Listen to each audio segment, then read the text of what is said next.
Olgun koşu sabancılara, kardeşlerin nesil-nesebe dost iş, kurşu gülemle, gaziz tuğan yokta kürüştüre, kendi konu kalgan izli toprakta jiyatırgan, burunluğun zan oğul beyremiz.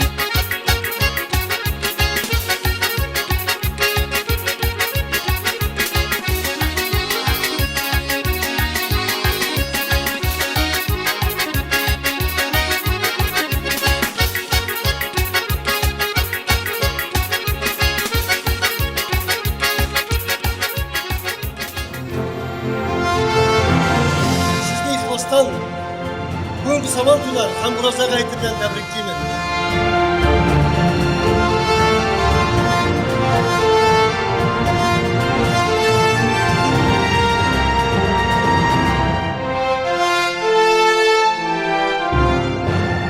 Samantularını yoksa keyifte ukkarık. Bayramlar kutlu olsun.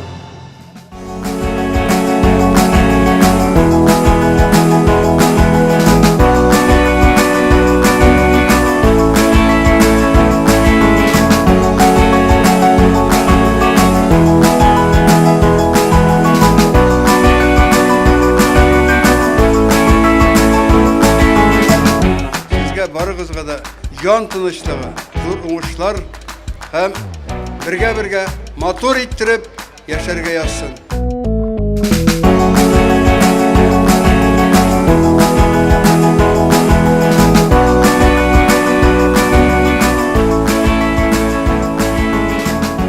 Bayram idi, rahatladık, taza sağ olun, selamat olun, bayram bilen hürmetli rayondaşlar.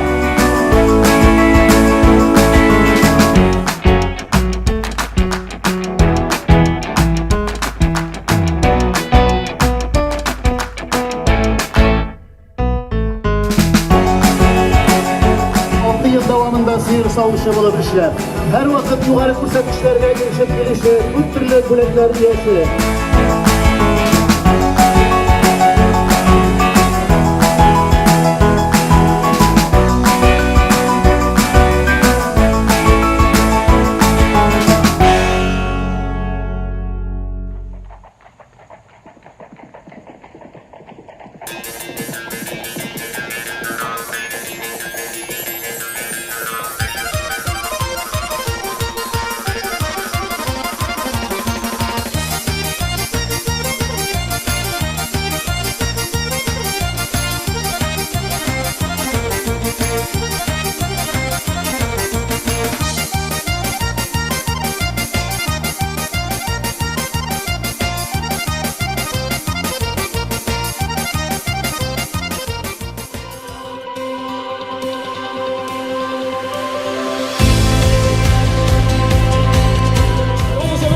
Barbalık karşında ileri yanıp bir ola fazla sürmet oldu.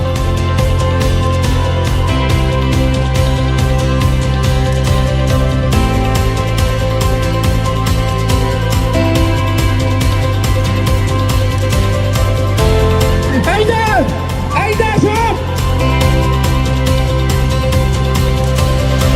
Ranil Abdurahmanov жеңүү yo'lladı ham 75 kilogramga qadar o'lchov og'irlig'ida rayon batiri bo'lib qoldi. Bulup yana sigarada uylay yıldızım